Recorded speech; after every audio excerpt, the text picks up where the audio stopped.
Mengawali berita pertama, Kejaksaan Negeri Kota Prabu Muli saat ini tengah mengusut dugaan korupsi dana hibah yang bergulir di KONI Prabu Muli tahun anggaran 2022.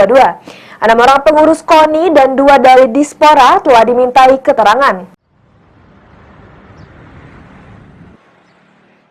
Korps Adiaksa Kota Prabu Muli mulai menyoroti adanya dugaan korupsi dana hibah di Komite Olahraga Nasional Indonesia Kota Prabu Muli tahun anggaran 2022 senilai 2,2 miliar rupiah.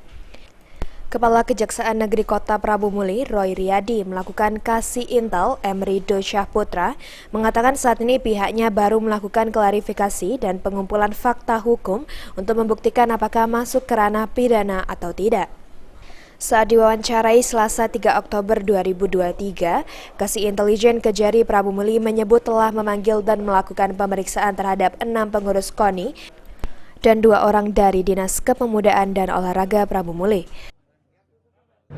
Ya, memang kemarin ada laporan dari masyarakat mengenai dana hibah KONI tahun anggaran 2022 dan sekarang sedang dilakukan klarifikasi di Kejaksaan. Sudah ada berapa orang yang kita untuk klarifikasi? Mungkin ada sekitar 7-8 orang. Itu dari instansi mana saja? Dari KONI sendiri dan ada dari Dispora. Kami tetap untuk melakukan polda atau bucket sementara ini, mungkin nanti akan ada kesimpulan.